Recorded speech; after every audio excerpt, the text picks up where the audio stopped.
Hey guys, so I just wanted to make a quick video on how to install a shock absorber into your 73 Camaro. Come have a look here. This car came as a roller, so it's already missing the shocks. So we got the new one here. First thing we're going to do is set up our hardware. We're going to take one of these cupped washers, say right there. So you're going to put the washer on like this, cup side facing up. You're going to notice on your rubber bushings, you're going to have a skinny side and a fat side. The fat side goes to the washer. That skinny side's going to go to the hole in the control arm or the frame. And yes, so we're going to leave this stuff for later. We're going to take this and we're going to send it right underneath.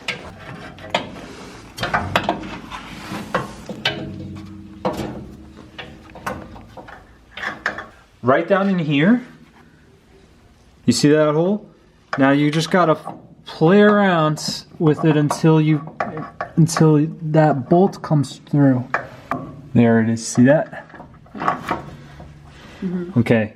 Now I'm gonna hold the shock absorber with my hand. We're gonna take our bushing, skinny side down, push it right on top. Then our cupped washer, the dish side down. And we're going to take our nut, thread it down there just by hand. This is going to hold the shock absorber from falling out. Just like that. And now because this is a roller, I don't have hardware for the bottom. I got to grab some from my workbench.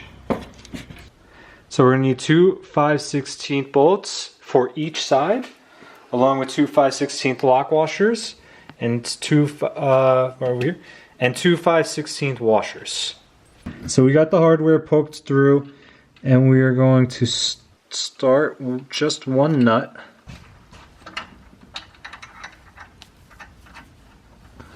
We're going to start one. We're going to tighten it to get this shock compressed upwards and flush against the control arm. Then we're going to do the other side. We'll do a washer, lock washer, then nut. Then we'll take this one off and do washer and lock washer nut also.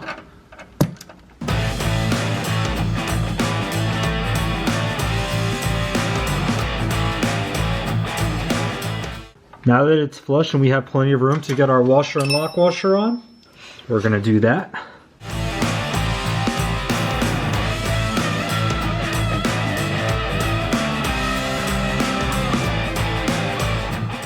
Okay, you're going to have an issue with the bolt spinning.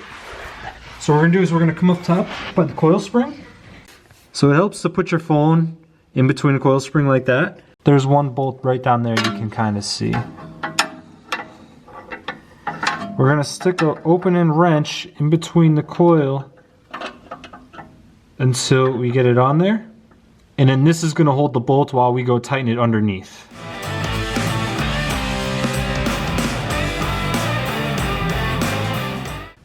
There we go, nice and tight. Now we're going to undo this one and get that washer and lock washer on.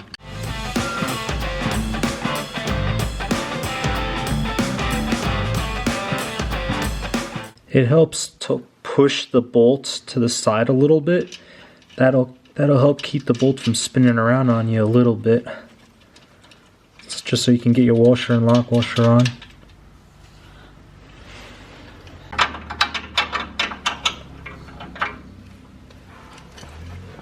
That phone camera flashlight really helps out a lot with seeing what you're doing.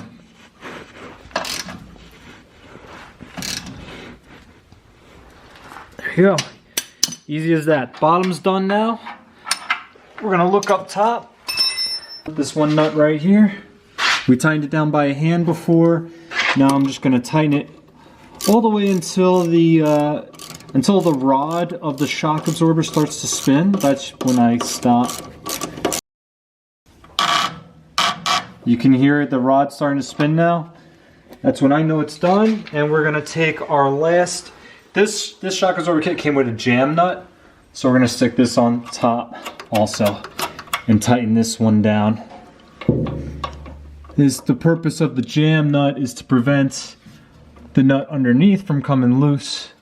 So we're just gonna tighten it down again until it starts to turn the whole assembly, which is right there. I can see both nuts were spinning. So we got our nut and our jam nut. And that's it. I appreciate you guys coming and looking at this short video. I hope some of these tips help you out when you complete this project yourself. See you guys on the next one.